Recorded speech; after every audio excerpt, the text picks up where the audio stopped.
Un abrazo para vos allá en donde estés y el día en que estés escuchando esto. Gracias por subir por tercera vez aquí a la azotea.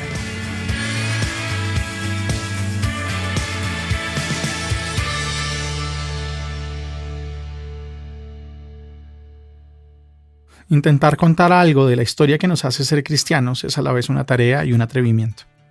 Es una tarea porque esta fe está hecha de memoria, de recuerdos, que ganan significado cada vez que se cuentan de nuevo. Y si esta memoria nos recuerda quiénes somos y quién es ese al que llamamos Dios y Padre, entonces la tarea ha sido bien hecha. Es un atrevimiento porque no tenemos una única versión de una única historia, sino el eco de cientos de voces de mujeres y hombres que han confiado en ese Dios, lo han vivido y lo han contado a su manera.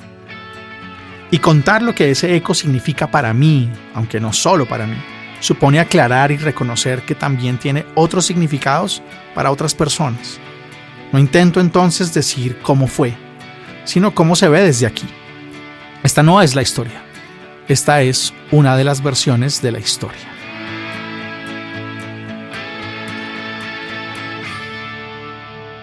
Pues contémosla entonces. Es muy complejo el proceso de cómo pasa la Biblia y cómo llegamos, los que hoy en día somos pueblo de la Biblia, es decir, las distintas formas de cristianismo y las distintas formas de pueblos que han heredado de estos textos buena parte de sus convicciones religiosas, de sus convicciones sobre lo divino. ¿Cómo llegamos a la idea de un único Dios? Y es importante porque a la par que va gestándose la idea de un único Dios, se va gestando la idea de la religión del único Dios. Y lamentablemente una cosa suele dañar un poco la otra, suele deformar un poco la otra. La afirmación monoteísta por excelencia, que está en uno de los textos de los primeros libros de la Biblia, se llama en hebreo el libro de las palabras. Nosotros lo conocemos por un nombre un poco raro y un poco trivial, ¿no? El Deuteronomio, el segundo rollo. Pero su nombre en hebreo es más bonito, es el libro de las palabras. Tiene esta afirmación, ¿no? Yahvé es uno. Básicamente la afirmación de hecho más completa es: tu Dios es Yahvé y Yahvé es uno. Y esa afirmación de lo uno es algo a lo que se llega con mucho tiempo, con muchos siglos y con muchas miradas y itinerarios muy complejos. Ya hemos dicho antes que existen estas huellas de creencias en múltiples dioses que hacen parte hoy en día de religiones pues ancestrales del Lejano Oriente, de lo que para nosotros es Lejano Oriente, pero ahí en el Medio Oriente cercano, esta tierra de la que se nutre toda esta historia, pues también hay en la antigüedad estos distintos pueblos con distintos dioses, con distintas religiones, y de pronto no es que aparezca un pueblo diciendo no, es uno solo, no, es que ellos mismos fueron cambiando y cambiando y cambiando y cambiando su idea, y entonces pasan de tener conciencia de muchos dioses a tener conciencia de un solo Dios, ¿sí? Y esto pasa porque el proceso del tiempo es un proceso de ir decantando experiencias, contactos, vínculos con otra gente que tiene otras ideas, que tiene otras religiones, que tiene otras formas de creer, que tiene otras formas de organizar la vida alrededor de esas creencias, que es lo que hemos dicho que sucede con este concepto fundamental que es la alianza. Y entonces va a pasar algo fundamental, y es que de este Dios como tribal, de este Dios como que los escogió a ellos y ellos son el pueblo de Él y los salvó, los rescató, etc., de un momento a otro generan una conciencia de que este Dios es el Dios del universo. Eso no es automático, eso no es como inmediato, sino que surge algo, y surge a partir de un evento que para la Biblia es un evento catastrófico. Y es que uno de estos imperios, porque lo hemos dicho hasta la saciedad, no son un gran pueblo, son un pequeño pueblo marginal, atrapado en las pugnas de los grandes pueblos y de los grandes imperios. Y uno de estos pueblos captura a una parte de la población y una parte como de las élites de este pequeño pueblo de Israel, Judá, y lo captura y lo destierra a una tierra lejana que en aquel momento se llama Babilonia. Y este acontecimiento del destierro va a ser traumático, porque medianamente han pasado esos imperios sin causar grandes estragos, o han podido darle explicaciones a los grandes estragos. Explicaciones, han podido, digamos, como entender y darle sentido desde su fe a las cosas, a los momentos en los que han sido víctimas de la opresión de los grandes imperios. Pero como que los descoloca, los desinstala. Y la manera como esto es asumido y percibido por la historia, porque no olviden que no hablamos de un pueblo de mensajes encriptados y de personas que reciben palabras escondidas y luego, no, sino de intérpretes de la historia, de geniales intérpretes de su propia historia. Ese es el pueblo de la Biblia. Pues entonces esta gente lo que hace es decir, bueno, ¿y cómo es que nos va a pasar esto a nosotros si supuestamente tenemos un Dios que nos cuida? ¿Cómo es que nos va a pasar esto? ¿Cómo es que nos van a reducir a esta miseria? ¿Cómo es que nos van a transportar a otro país y en ese otro país nos van a tratar pues como se les antoja? Pero además nos arrancan de nuestra tierra, y eso, pues, si buena parte de su narrativa estaba construida alrededor de que Dios les había dado una tierra, calculen lo que puede pasar cuando los sacan de la tierra, porque ni siquiera las quitan, sino que los sacan y los mandan para otro lado. Esa es una vaina muy difícil de procesar. Y a la vuelta del tiempo terminan pensando no que su Dios falló o cayó ante el Dios de los babilonios, en el caso de algo que sería como, ok, hay varios dioses, pero nosotros tenemos uno y estamos con él, y allá otros pueblos, ustedes miran a ver qué hacen, pero nosotros estamos con este man que se llama Yahvé, sino que empiezan a pensar, debe ser que el plan de Yahvé involucra a toda esta otra gente. Y entonces pasa de ser el Dios de nuestra tribu a ser el Dios del universo, que aún usando las distintas decisiones territoriales, políticas, de guerra y demás, muestra cosas, manifiesta cosas o realiza planes para que es su pueblo. Eso es una cosa que religiosamente puede ser muy atractiva y muy poderosa, ¿sí? Porque genera otro tipo de conciencia de quién estamos hablando cuando decimos Dios. Y entonces esa posibilidad de decir ya no Dios y yo, Dios me hace favores a mí, que es como una religión muy personal, ¿no? Que muchas veces hoy en día hay cristianismos que proponen eso, como un Dios y tú, y pacta con Dios, y Dios te va a ayudar, y Dios te va a proteger, y Dios ta. Aún, mira, a veces hasta cuando pasan cosas que no puedes explicar, ¿sí? Como diría Cepeda, todo hasta lo malo es importante, pero solo lo sabes cuando ya te pasó. Se podría hacer una matriz de interpretación bíblica bien interesante. Es porque ese Diosito personal tuyo es el Dios del universo entero. Coordina toda la historia, atiende toda la historia, aparece en toda la historia, se refleja en toda la historia y dirige toda la historia. Hay como una conciencia ahí enorme, se crece esta vaina de lo mío a todo lo conocido.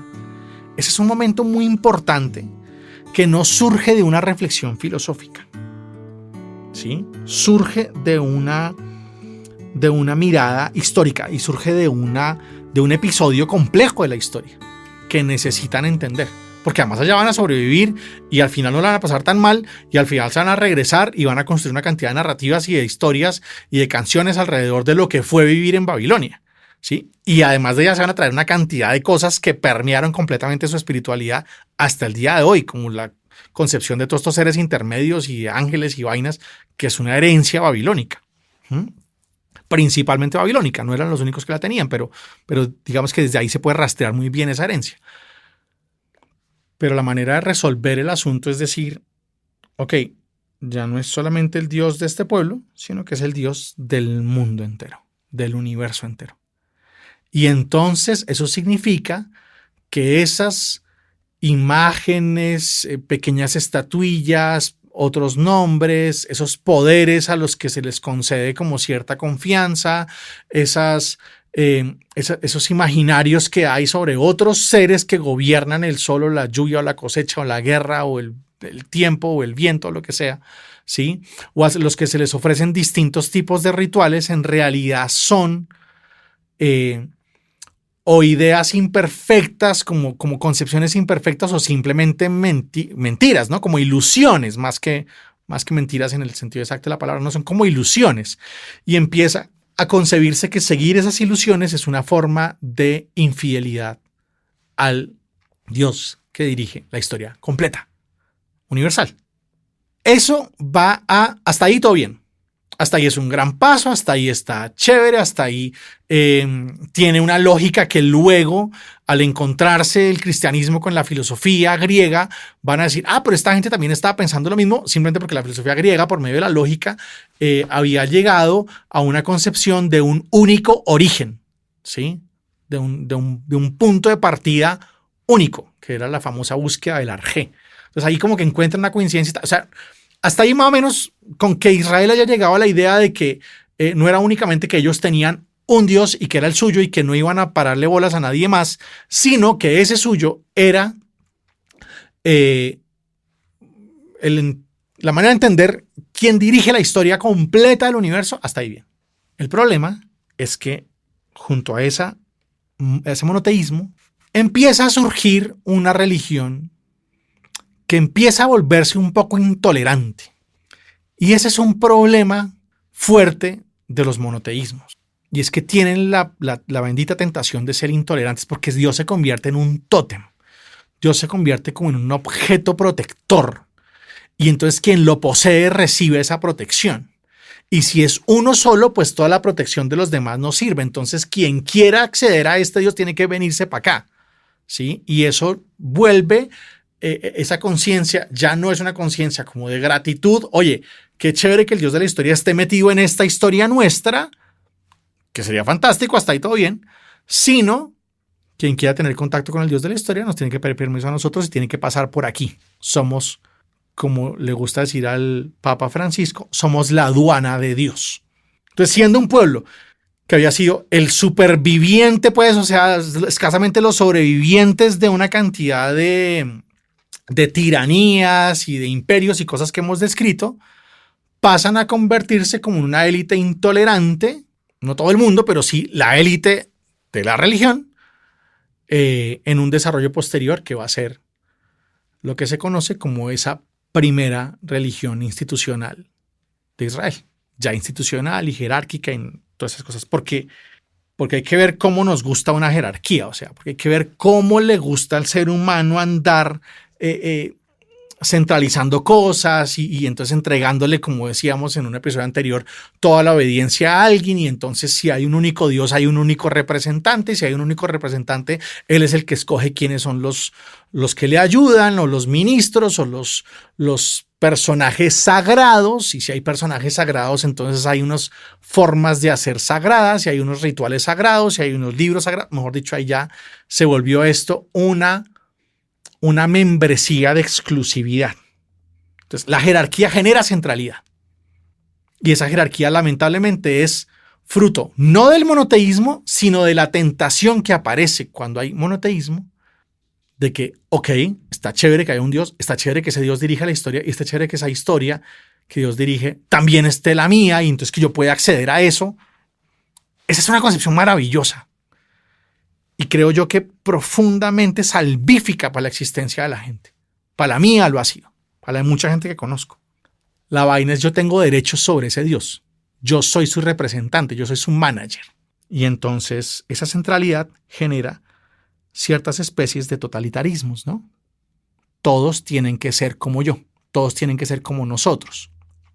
Entonces termina Israel calcando ese espíritu de conquista y si lo quieren llamar como de idea colonial, ¿verdad? No en términos militares, no en términos de territorio, sino en términos de religión. ¿Sí? Y claro, si todas las otras religiones no funcionan o si todos los otros dioses o representaciones de dioses de los demás no solamente son aproximaciones imperfectas, aproximaciones incompletas, sino que la nuestra es única, es auténtica y es completa, pues queda a la orden del día el que ya no es un Dios para todos, sino es todos sean como yo.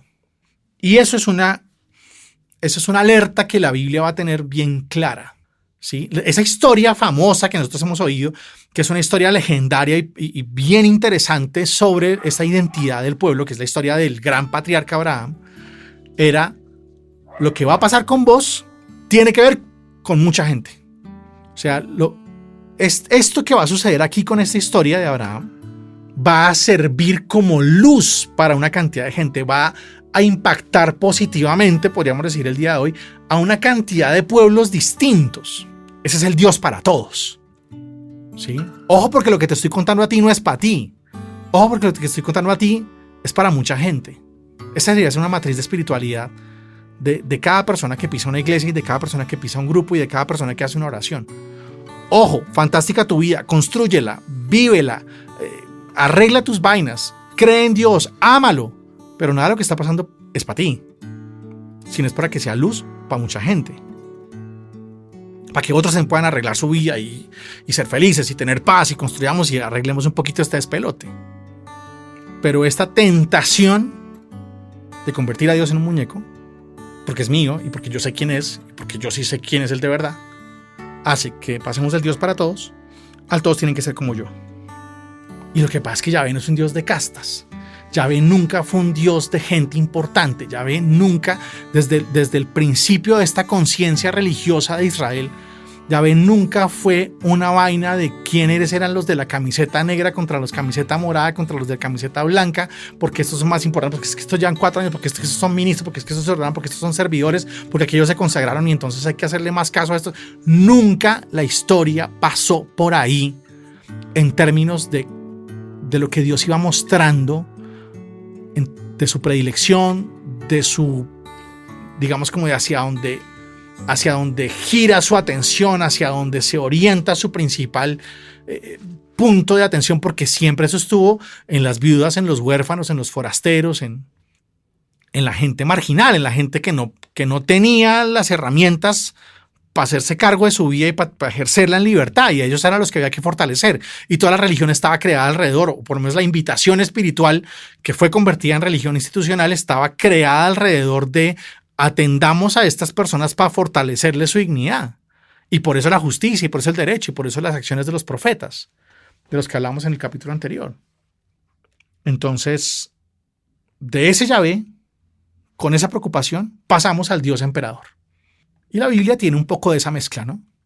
Que lo niega, que niega a esa intención original, que niega y que hay que escarbar en esas huellas para seguir encontrando cuál era la intención de la alianza, cuál era la intención de la amistad de Dios con los seres humanos en esta narrativa.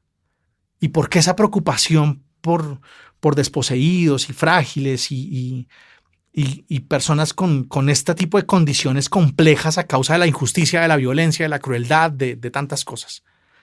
Y por qué darle otro giro a las relaciones y otro giro a la construcción social y otro giro a la política, como decíamos. Pero con el monoteísmo aparece la religión, con la religión aparece la ley divina, y la ley divina aparece básicamente por un género literario, y es porque si vamos a hacer escrito el pacto con Dios, nos toca usar el formato de los pactos, y a lo largo de toda esta tierra, cada vez que un rey llegaba a un lugar y decía, ustedes me van a servir a mí porque acabo de invadir todo esto, si no quieren que los destruya o les quemo su tierra o lo que sea, listo, no se preocupe, le vamos a hacer caso, nosotros de hoy en adelante somos sus vasallos, me firman acá un contrato. Y ese contrato tenía unas prerrogativas, unas cláusulas, unos no sé qué. Si ustedes hacen esto y se portan bien, yo les garantizo esto. Si hacen esto y se portan mal, yo les garantizo estos castigos. Y por todo el Medio Oriente antiguo en esa época hay contratos de vasallaje, ¿sí? Acuerdos de vasallaje. Y la Biblia calca esos acuerdos, poniendo a Dios como soberano y al pueblo como el vasallo. Y están los formatos de ley, y están los formatos de bendición, y están los formatos de maldición. Y este género literario termina convirtiéndonos al Dios, Yahvé, ya no solamente en un tótem, ya no solamente en un emperador, sino también en un juez, en un gran soberano y juez que se porta como los tiranos que él mismo había criticado. Y son las tentaciones del monoteísmo. Y hoy valdría la pena que pasáramos nuestra espiritualidad por la revisión de si estamos cayendo en ese tipo de tentación, ¿no? De creer que Dios de alguna manera es un dictador que puso una norma, ya no entendida como género literario, que es de lo que se tratan los códigos en el Éxodo, en el Deuteronomio, en estos libros de la Biblia que tienen leyes, que expresan la alianza, pero con un formato, y no hemos podido desprendernos del formato, y entonces nos sentimos todo el tiempo si estoy cumpliendo, si estoy incumpliendo, si la cláusula, si la letra pequeña, si entonces hasta dónde, cuántos centímetros, y quedamos ahí atrapados. ¿Y cómo se resuelve ese quedarse atrapados? Con rituales. En el formato religioso de esta tentación del monoteísmo, en el que hemos vuelto a Dios un tótem y un soberano que se porta como ese tirano que él dice que no debemos tener, se resuelve todo con rituales. A Dios se le acalla con rituales, se le pide con rituales, se le suplica con rituales, se le alaba con rituales, se le... Procedimientos que requieren de un grupo de gente. Ya está el paquete completo de la religión. Sí, ya está la doctrina, la liturgia, las personas sagradas, los objetos sagrados, las vainas. Y entonces el amplio Dios de Abraham, el de la promesa de la tierra, el del expandir los horizontes, el del quitar las cadenas de la gente para que pueda tomar sus decisiones y cosechar sus frutas, queda al reducido y estrecho Dios de esta religión oficial con sus ritos, procedimientos, sacrificios y meticulosidad sin la cual Dios tampoco responde. Es decir, Dios presa de su propia religión, convertido en un muñeco. Entonces, la herencia pasa por ahí y la Biblia pasa por ahí. Pasa por esta búsqueda que se vuelve procedimiento y que se vuelve estructura y que se vuelve asfixia. Y venimos de ahí. Venimos de la simplicidad de ese Dios uno, venimos de pasar de una amalgama de cosas y pasamos de una variedad y una miscelánea impresionante de favores que había que pedir y de rituales distintos a la simplicidad del todo está en ti y eres el dueño de la historia, pero también venimos en que cuando se vuelve uno, se vuelve tentación de arrogancia, se vuelve tentación de soberbia. Y venimos de esa tentación, de ese creernos que somos la única religión, la religión oficial, la religión de los únicos que sí entendimos. Y toda nuestra espiritualidad también viene de esa tentación. Y viene de la tentación del podio, ¿no? Del quiénes son los más importantes, las personas importantes, la gente importante, cómo ir escalando. Y la religión de muchos consiste en escalar, nada más, puestos. Y venimos de la tentación del procedimiento, de creer que si Dios es toda esta letra pequeña del contrato, pues hay que generar una cantidad de rituales para todo aquello con lo que se le puede o agradar o desagraviar en caso de que uno cumpla o incumpla el contrato. De ahí venimos.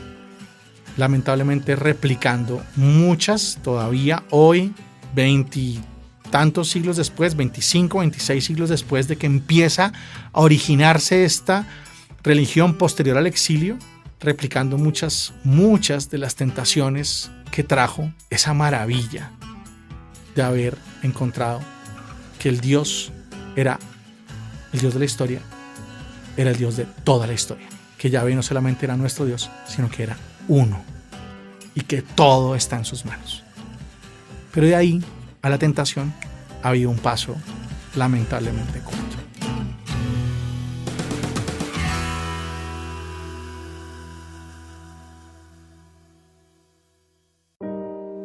Y ahora va un salmito mío.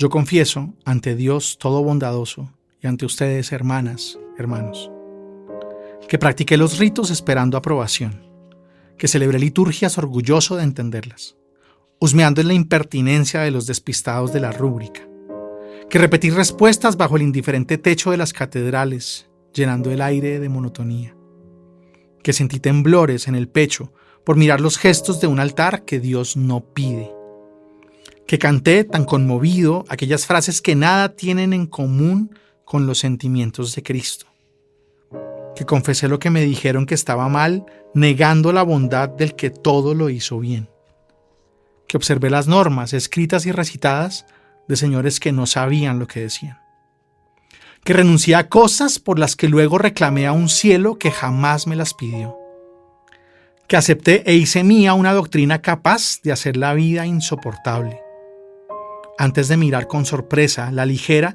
y fresca alegría de tu buena noticia, por mi culpa, por su culpa, por nuestra tonta culpa. Por eso pido a Jesús, a su madre y sus hermanas, amigos y compañeros, que me recuerden a diario que no hay Dios que nos señale, ni amor que nos acuse. Amén.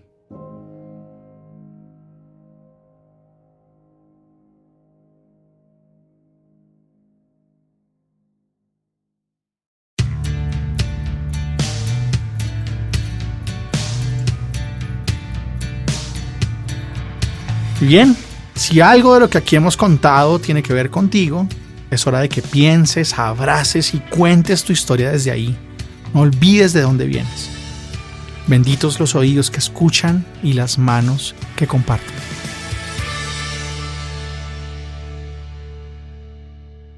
La Azotea Podcast es grabado en Almendro Producciones y es otra de estas piezas llenas del talento maravilloso de Ana Bolívar.